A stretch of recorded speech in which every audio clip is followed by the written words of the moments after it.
You're live. Okay, well, good morning, everybody. Welcome to another session of the Expat Club. Right, good to see everybody here. As always, we've got a good session. Let me explain what's going to happen. First off, we will have Niels, who's cut off. He's going to be the news and notices. The open forum is Brian Maxey. As always, I'd like to mention of the meeting manager, Peter Anders. He's always sneaking around at the back, but he makes sure everything runs smoothly, right? Plus all the other people out there. And then today our speaker has changed. It's not the published speaker. We've got Ian Nicholson back again, and we're really glad he's back. He's going to be talking about electric cars, all right? And then we've got a couple other surprise sessions going on, all right? But so we'll get started. Dan, Niels, are you ready? Niels, would you this mic or? Okay, so whenever you're ready, Niels, I'm going to hand over to you. And can we give Niels a hand, please?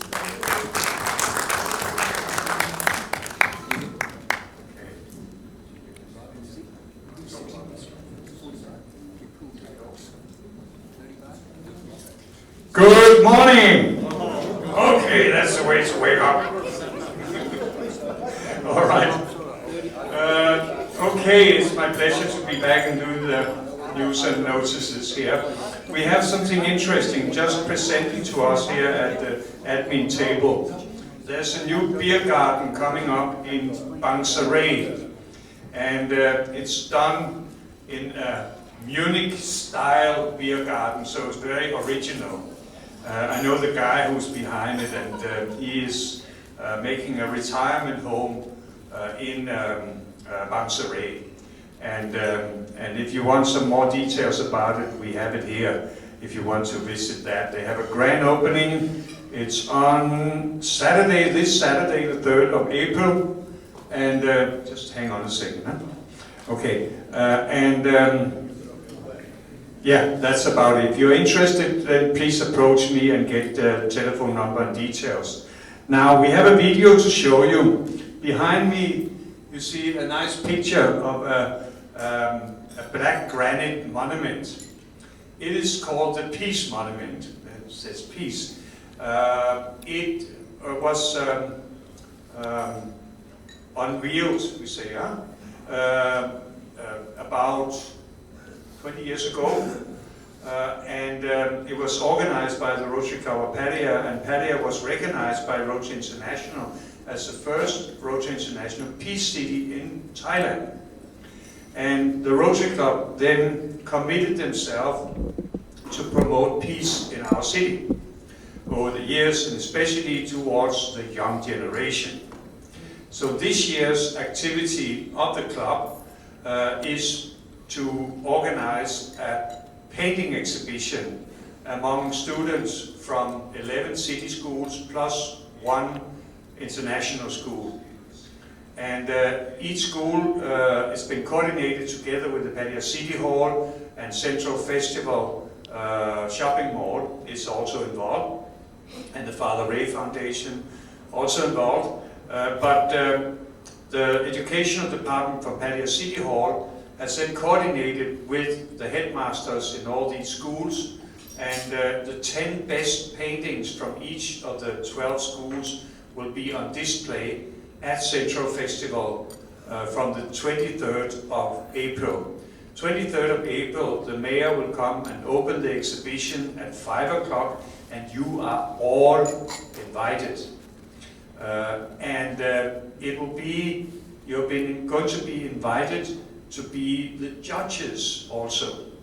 And how that will work is that when you, after the opening of the exhibition, you will receive an A4 sheet of paper that has all the paintings in numbers, all 120 of them.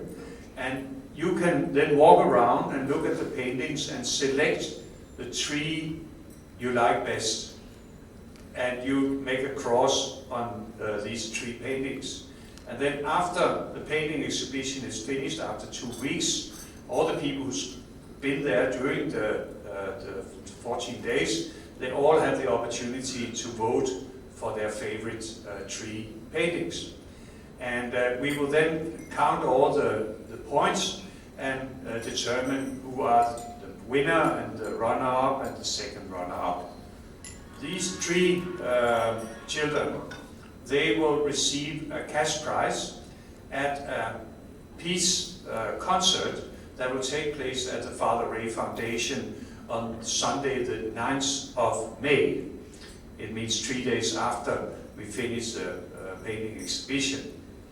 We also will select from each of the 12 schools additionally outside of the 3 winning teams, the winner from each school, and they will get a cash prize of 2,000 baht each. Now, at the peace concert, you're also invited, and from next week we will sell tickets here. So you can pick up your ticket, which is 950 baht, and the dinner would be at Chinese tables, you know, round tables like we have it here, with 8 people sitting, and with various dishes coming in. I think that you've been in Thailand a long time, you know the system of the Chinese table, as we call it. But also included in the price would be a bottle of whiskey on every table and soft drinks. And if you want wine or beer, you have to buy that at normal prices. There will be a bar selling that. But for each person, the entrance fee, including the dinner, including the drinks, will be 950 baht, and you sell tickets, as I said, from next week here. What else can I say? I think we should play the video, and please take a look at the information you get here.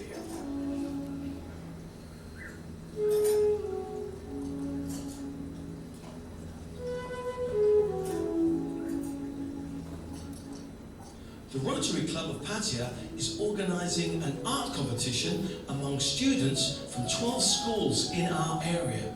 The entries depicting each artist's visual interpretation of peace will be shown in an exhibition on the 6th floor of Central Festival Shopping Mall for 14 days from April the 23rd until May the 6th, when anyone can come along and vote for your favourites. Then on Sunday, May the 9th, the Rotary Club is staging a ticketed peace concert evening at the Father Ray Foundation on Sukhumvit Road, where awards for the winning art selections will be presented and money will be raised for charity.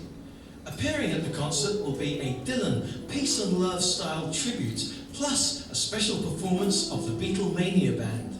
Also, there will be prizes for the best dressed hippies attending. If we all give peace a chance, then all we need is love. Yes, please, give Barry a hand. I think it was a wonderful name.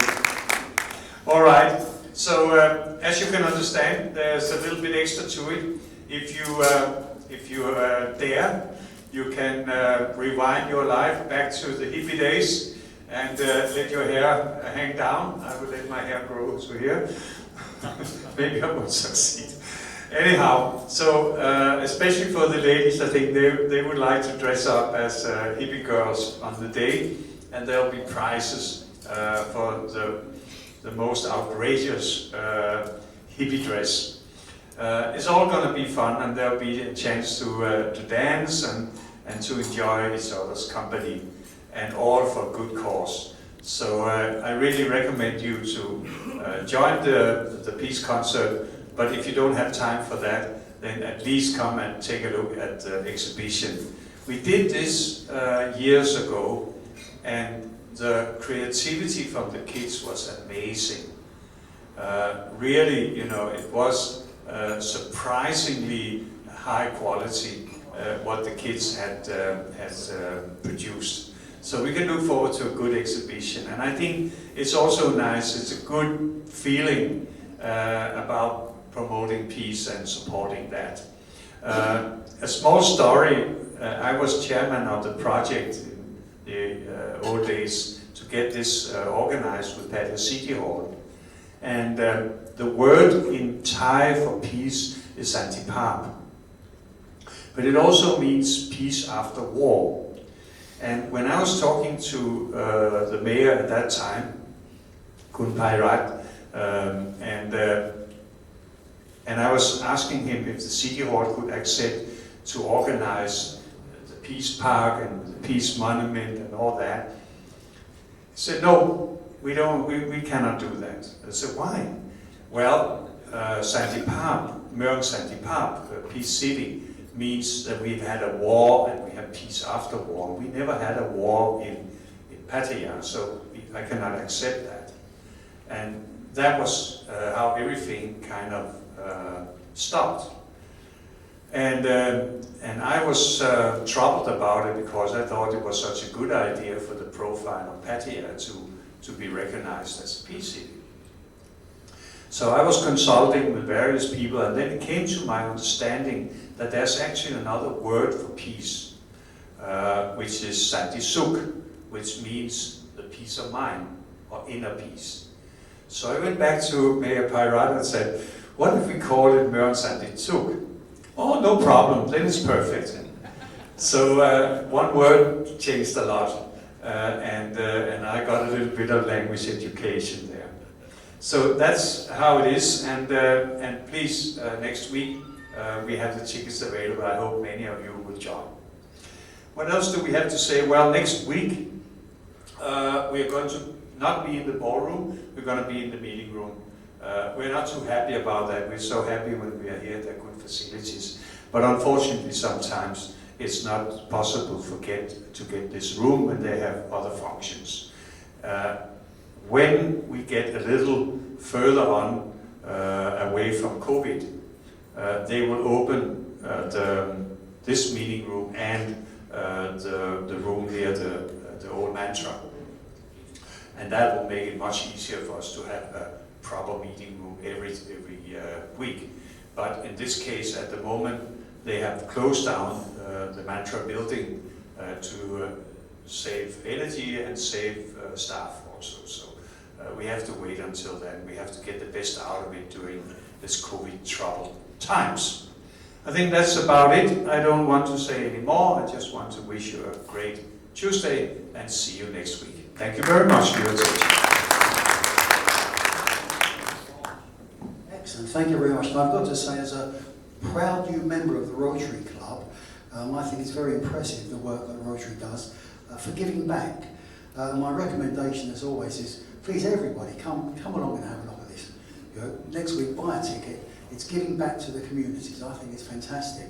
But interesting, when you said about going back to the hippie days, that's exactly what happened with me. It took me right back to my hippie days. I'm a self-confessed hippie, right? And it's funny because I was travelling, and then all of a sudden my life took a change, and I suddenly went on a corporate path. But my original girlfriend, right, her and I travelled the world as hippies. She lives on an island out in New Zealand, just off Auckland, and she's still a hippie to this day. She's got this cabin up in the mountains, and I saw her a couple of years ago when we could travel, and she's no different. She's still a hippie. All right, so thank you for that. But going to be good. All right, so thank you anyway. Just a reminder: at the end of the session, we do have a draw. Everybody's got to put their tickets in the drawer. There's a free entry next week's Expat Club. All right. And so let me introduce the speaker now. I believe that everybody knows that we had a speaker due, Stephen Roos. Is that how you pronounce his name? Rouse. Right. We found out about 1 hour ago that he's still in Bangkok.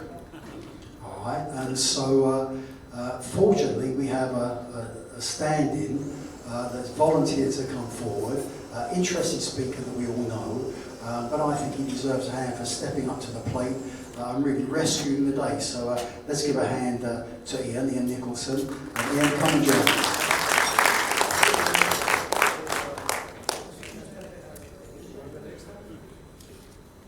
Right, you're going to have to help me.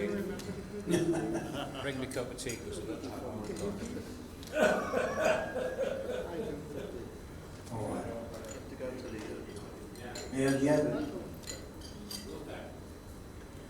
Oh, and Wolfgang. Give Wolfgang a hand as well. Come on, Wolfgang.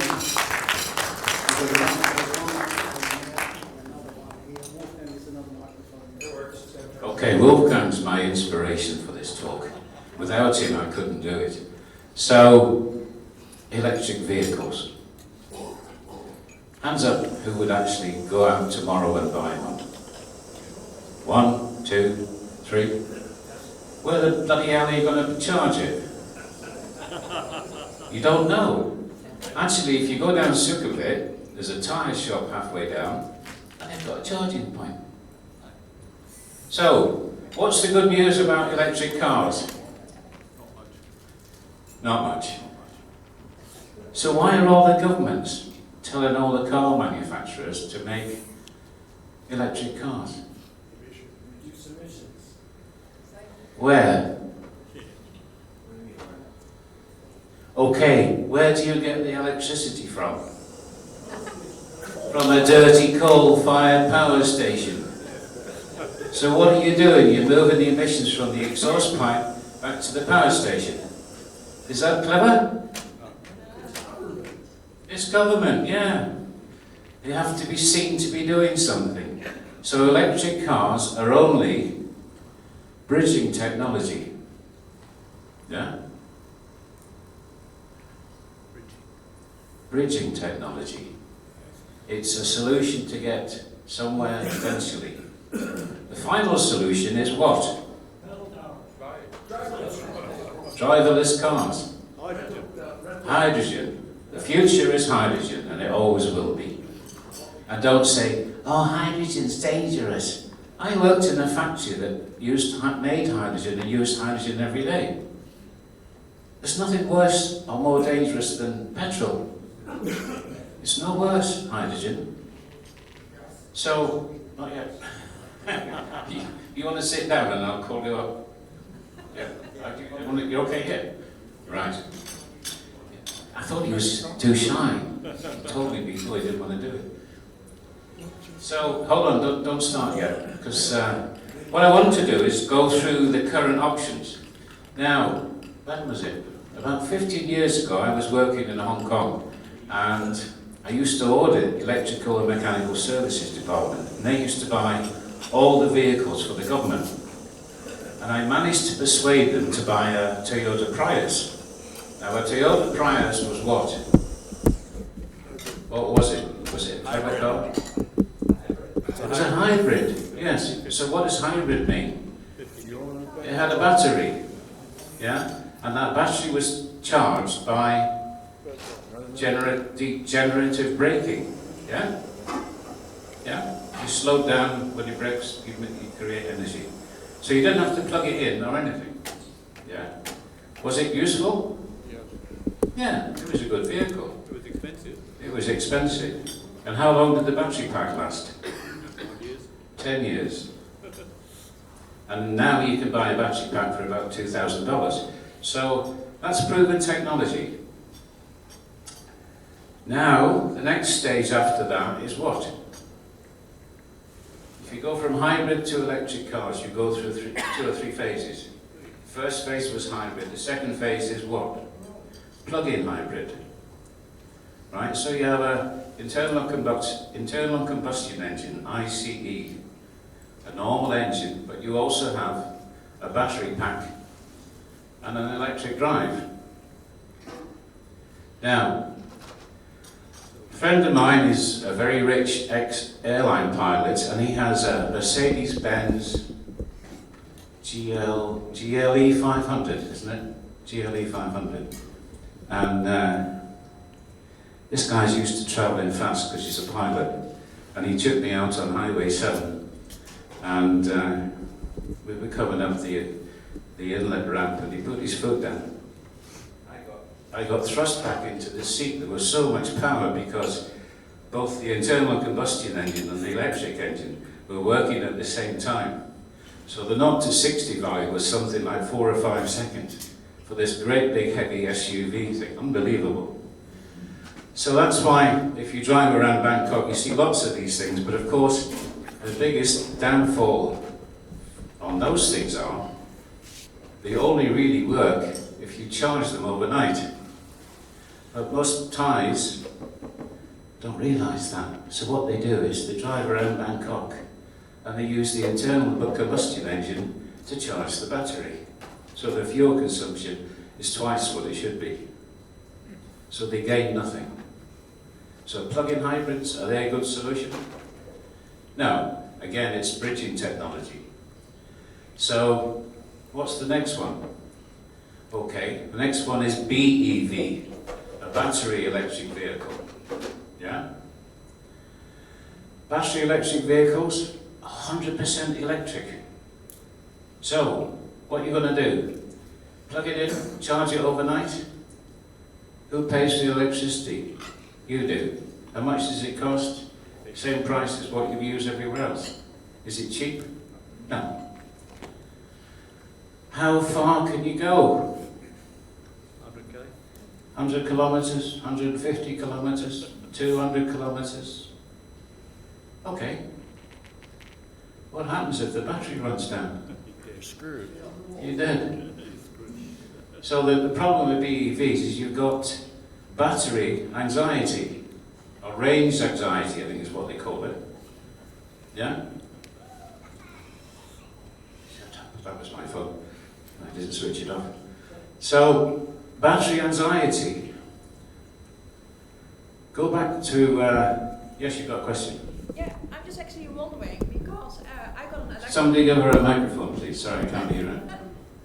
Do we have a microphone?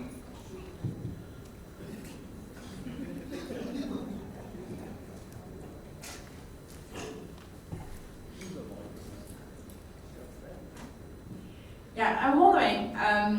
I got an electric car in the Netherlands before we came here, and we had that car already for 3 years. And we had an how do you call it?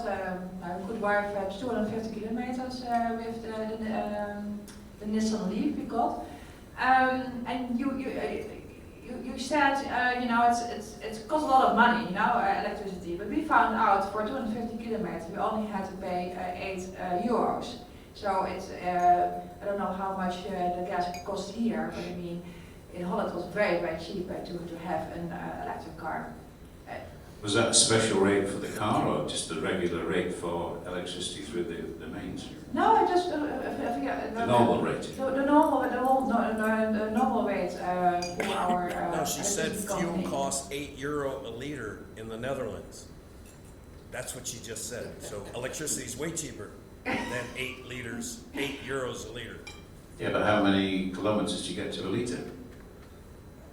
I It don't know. depends on the car, of course, but I mean, so in Holland they are really promoting like electricity cars, you know, and we got more and more stations to fill up your battery.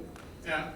If you go to Scotland, if you go to a government parking area, you can charge for free.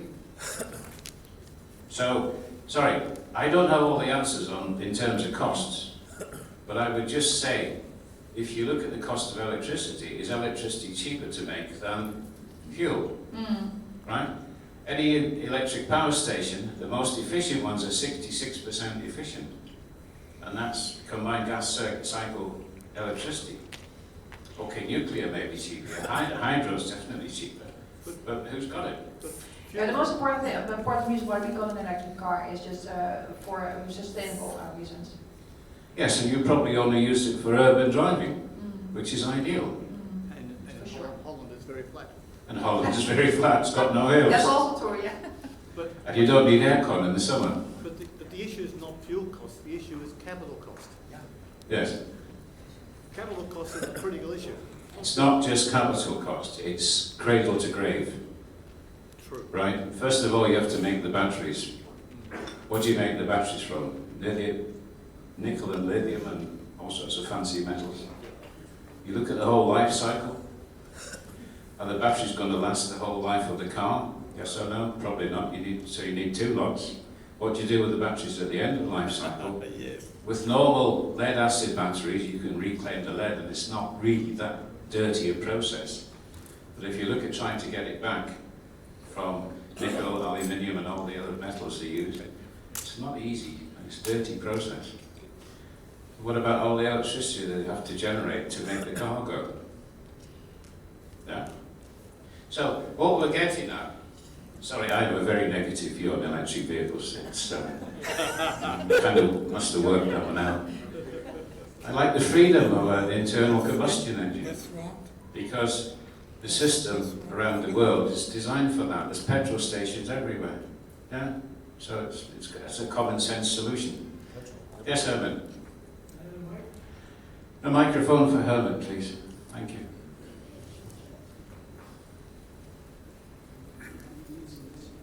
Oh, sorry.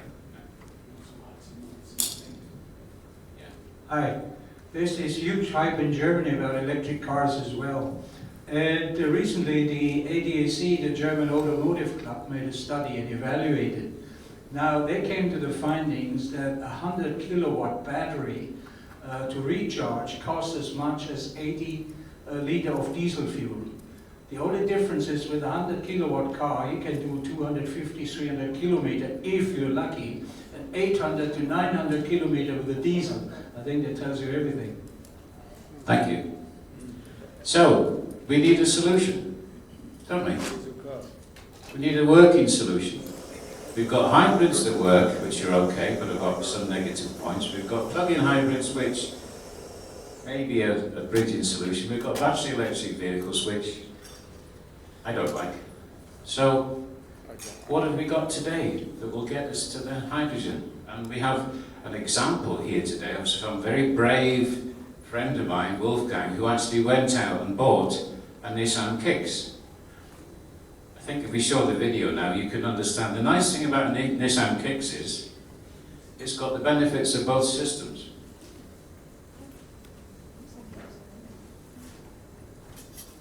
Yeah. Good morning, everybody. Good morning. Last year, I have to decide to buy a new car, and many things change to electric cars. And so I tried out what is the best solution to buy a car, what kind of car. And I have driven a 100% electrical car, the Nissan Leaf, and I feel wonderful to have been on this car, because the electrical car is running different from a petrol engine car. Wonderful. So I try out what can I get here in Thailand. There's a hybrid version of Toyota and the Nissan Leaf, a full electric car, but costs nearly 2 million baht. So I have to run yearly 30,000 kilometers to get the break even within 10 years. So that means I have to drive with my 15,000 kilometer, I run 20 years. So this is no option to buy a full electric car. And then I thought Nissan coming out with the e-Power, and I study how the e-Power is working, and at least I decide to buy the Nissan e-Power Kicks here in Thailand.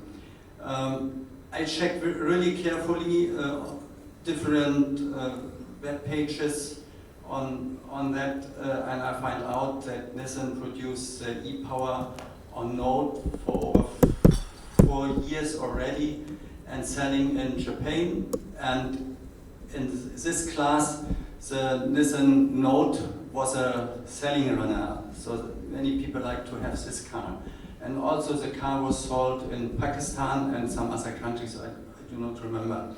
And very successful, and I haven't found any information that there's something wrong with the system.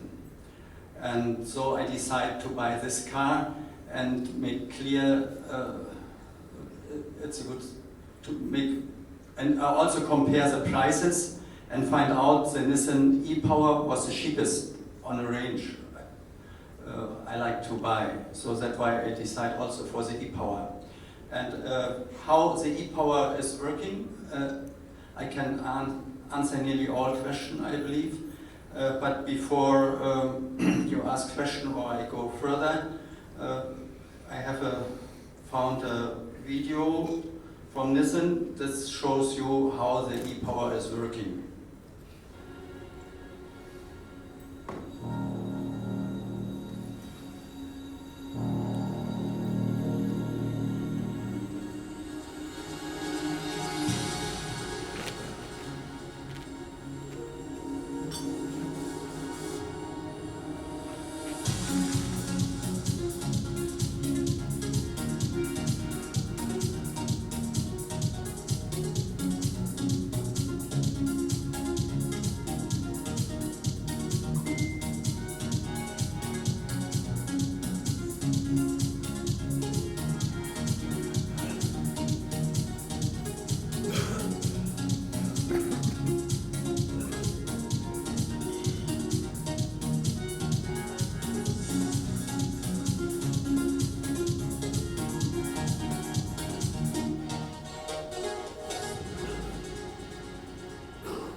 Okay, I don't know, the video shows you a little bit and explain how the e-power is working. There's no gear involved. That means this is the electromotor is a direct driving system without gear. You use your accelerator to speed up, or you remove your feet from your pedal, and the car will slow down, and normally you don't need any brake to stop. This is fantastic. You're completely concentrated of driving, and you don't need to move your feet from the accelerator pedal to the brake pedal. Only if you come to complete stop is it advised to touch the brake pedal. Make sure that you hold on the brake instantly, that no malfunction can move forward your car. So the gasoline motor is very small. It's a 3-stroke engine, 1.2 liter, 80 horsepower only, and with a low Newton meter. But the advantage is this motor is running only at the maximum torque. So that means between 3,000 and 4,000 rotation per minute. So that means the engine is running quiet, is no noise. But the electricity, the rotation starts the generator, and the generator produces electricity, and the electricity is running through the battery. The battery is more as a standby battery to make the current flow smooth, that the engine gets the right power at all the time, and it's really working fantastic. And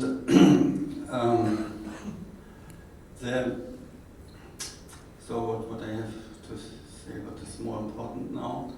How much did the car cost? The car, a little bit more than 1 million. Okay. How long is the battery guarantee? The battery guarantee is 10 years. And the whole car has a warranty of 5 years and 3 years free maintenance as well. You told me that not only do you drive it around town, and you say it's very, very efficient and easy and quiet, running totally on battery power, yes? Yes, the car can run on battery power just for 3 minutes, not more, because it's only 1.5 kilowatt hour battery. This very small one, it's a lithium one.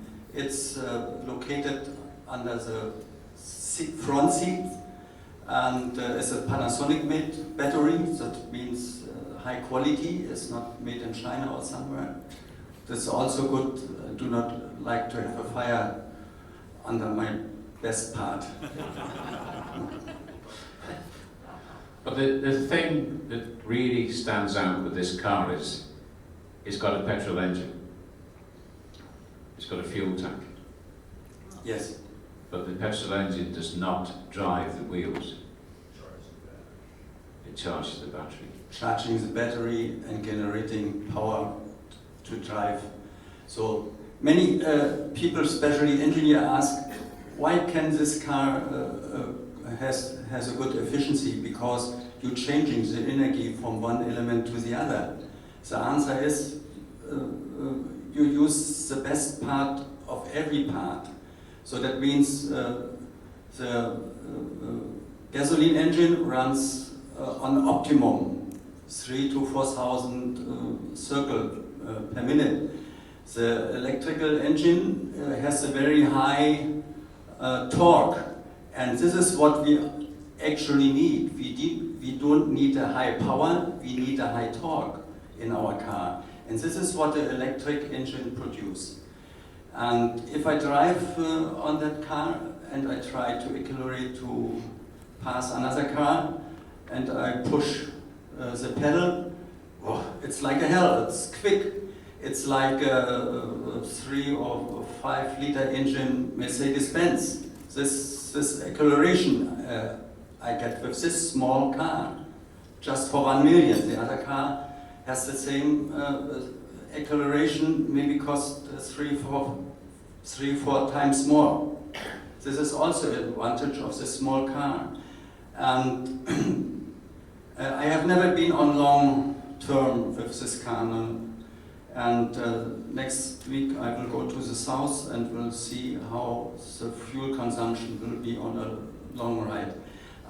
What I figure out until now is if I go on a long ride, so I'm driving on a highway 130 kilometers per hour, the consumption will be like any other petrol car. There's no safe effect on energy. But in town, I use only 6.4 liter per 100 kilometers, and this is for this powerful car quite low, because a Nissan Note with a small engine will have less consumption, or a small diesel engine will also have less consumption. But you have to see what car you get for this. This car is really comfortable and very nice driving, like a 3-liter petrol engine car. And this is the advantage of this car. Wolfgang, if you said the internal combustion engine runs efficiently because it runs at a fixed speed, yeah? Pardon? Sorry, what I'm really saying is, if you put your foot down on the accelerator, does it alter the speed at which the internal combustion engine runs? The impression I got from what you were saying was, if you accelerate, the power comes from the battery and the electric motor, and the engine runs at a constant speed. Is that right? That's correct. The engine, the petrol engine, is running between 3,000 and 4,000 circles per minute. Sometimes, if the engine running really is 4,000 for a longer time, then you have to climb up a hill, or you have to reload the battery at the same time. Then the engine is running very hard. But you have also the situation that the car is running only on the battery, and while you're driving, the petrol engine is shutting down. It's quiet for maybe 3 kilometers. And if I stop on the traffic light, the engine will also stop. Sometimes the engine starts suddenly because the battery is low, to charge the battery, to be prepared to have enough power if I like to accelerate with this car. So that means the technology, it's really, really fantastic to drive this car. I like not to go back to the petrol car again, because it's wonderful driving. I hear that sounds really good. Now, what happens when you break down? Now, I was in a situation on a tour. They had a hybrid. It broke down, and we're in Jordan. We were a day before they could bring another vehicle in. Now, what's going to happen to you when you break down? Who's going to fix it? Yes. Does the manual give the mechanic or technician enough information to put you back on the road? Yeah, I have read the manual before, and the answer was clearly, call the service, call the service, call the service, call the Nissan service. So I cannot ask somebody to help me to bring the car back to running. I have to ask Nissan to come. I have to wait and need the time. This is a risk. But is it any different to running a battery electric vehicle? It's the same. The same. Yeah. And so electric vehicles, sometimes you cannot hold them.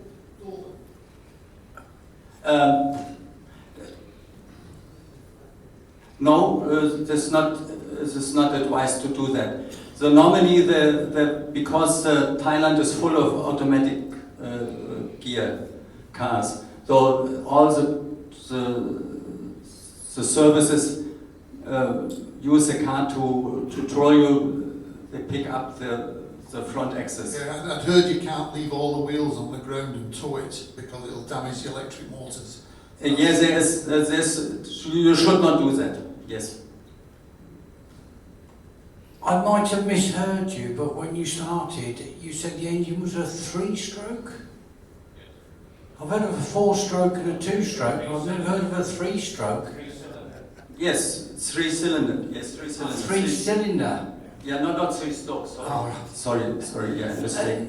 This is a language barrier I have. I realise that, that's right. Yeah. And the other thing, you said you don't need to use the brake. If you take your foot off the accelerator, the car brakes. Yes, it brakes like a tram.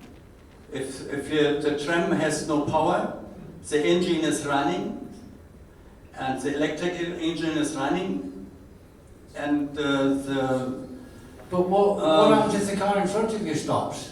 You just take your foot off the accelerator and you stop? Yes, I do. If it's a normal traffic, I don't need the brake until the complete stop.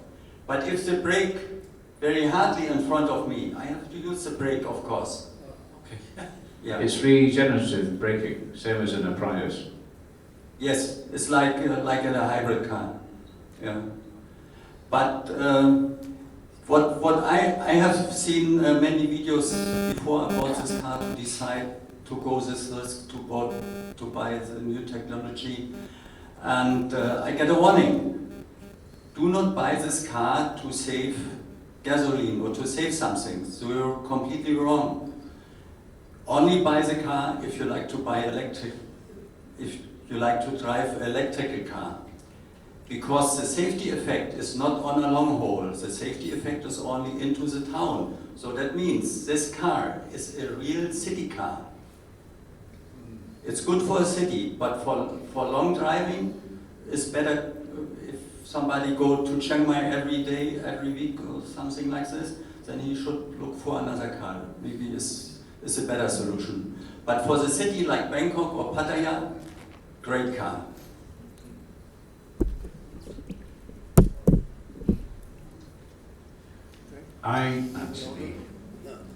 Is there any more questions before we finish on this one? Frank? Please.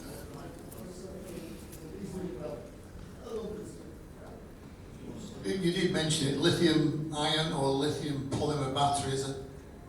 Remember the Dreamliner, remember the Samsung Galaxy Note? They have a habit of, there's a slight damage, they burst into flames. Now, your vehicle sounds like it has a fairly small battery. Some of the other types have very large batteries, and I'd be very concerned about being involved in a collision and this thing bursting into flames. It's on a safe position. It's underneath you. Yes, so that means that the battery gets damaged by mechanical accident is very low.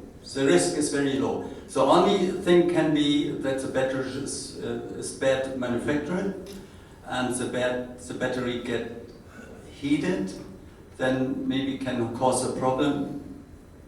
But I don't hope so. It's a small battery, it's a Panasonic battery. Is made in Japan, is not made somewhere, and is not mass production like other batteries. Yeah, well, you have to excuse me, what I learned about electric cars came from Top Gear, and they're not very keen on electric vehicles, but again with the battery, we all have these little devices, and the batteries, after about 12 months, start to deteriorate. You're coming out with this 10-year guarantee. After 1 year, this battery will have the capacity of maybe of 80%, 75% what it previously had. After 2 years, it's redundant. You need to throw it away and get a new phone because the battery is not replaceable or hard to replace. I don't believe a 10-year guarantee. You have to be losing capacity. Yes, maybe you lose capacity, maybe not. You have to think about this is a mass production. The battery we have here, this is cheap, the cheapest you can get.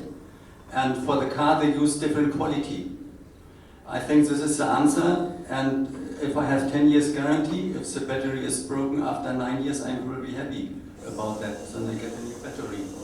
But I hope so. The battery will be break down before 10 years. Then I have a new battery for the next 10 years.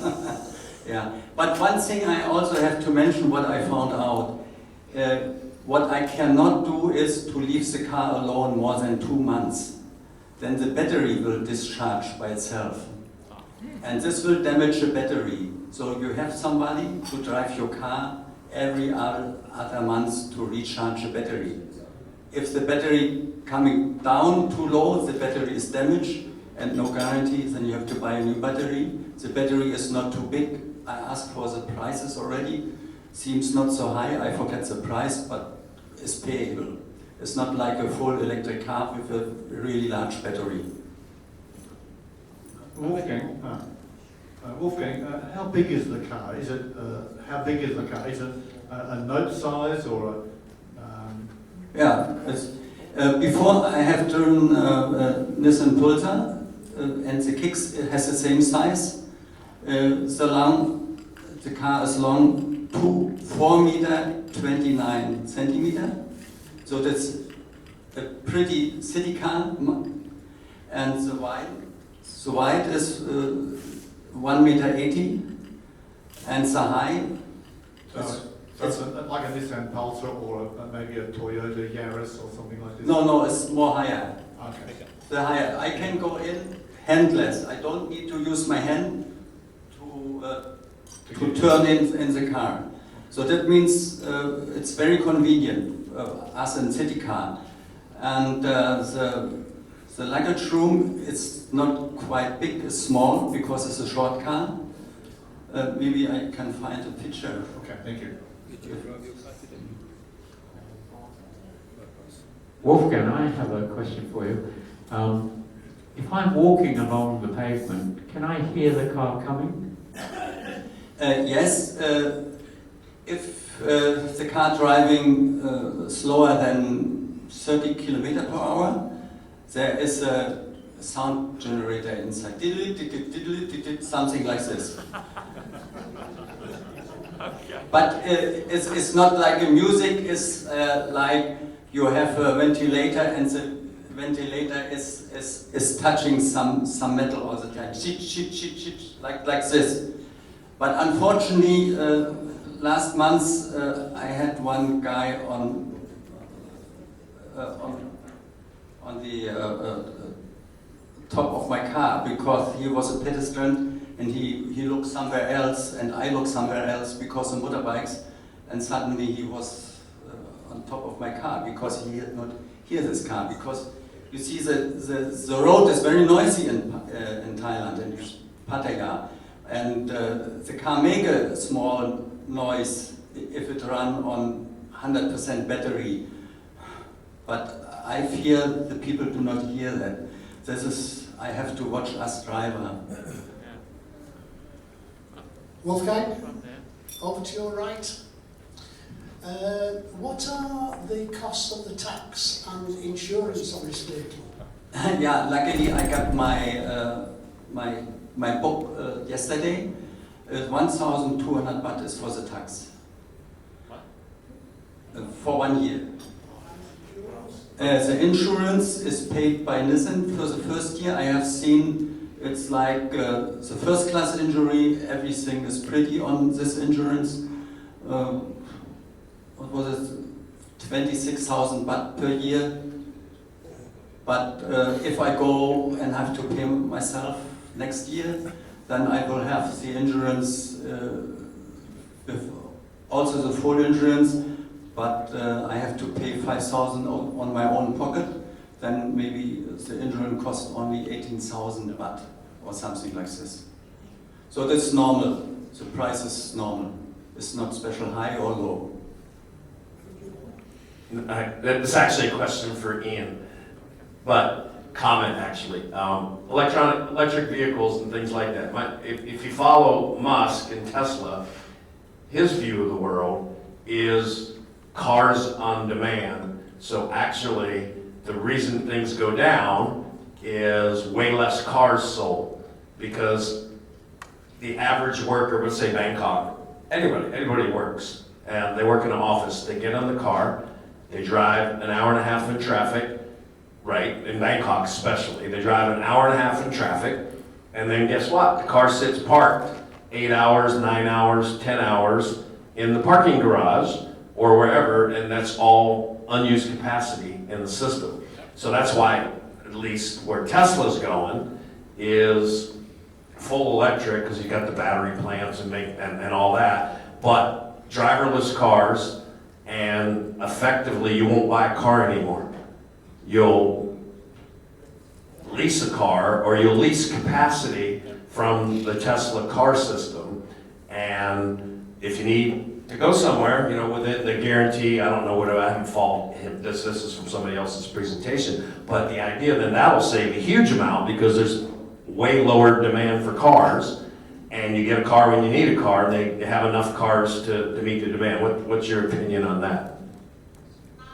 You still haven't solved the problem of fuel. It only work in Norway, where you've got hydroelectric now.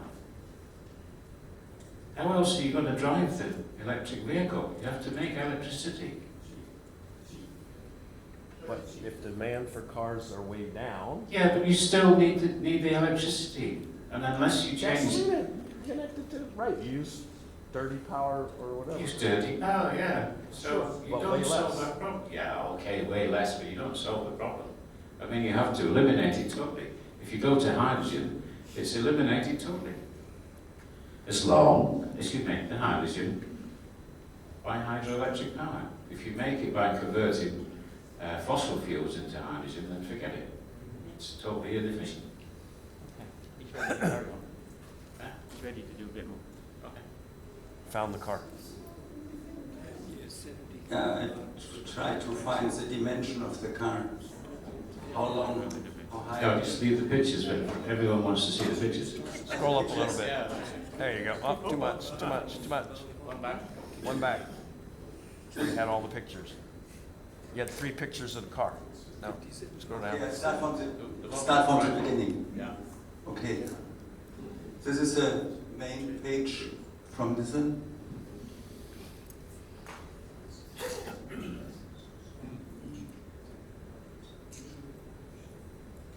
This is how it looks. Kill the I agree. Mm. Pretty flash.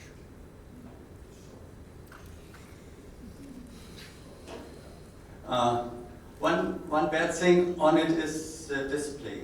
The display is too low. If you put your eyes down, you do not look at the road. That's not good, I found out. No, heads-up display. And the display is only to connect with an iPhone. It's not good for the Android system. Yes, but that's only in Thailand. In the UK, it's Apple Play and CarPlay, Android Play. Yeah, but this is only Nissan Asia. Nissan Europe and America is different.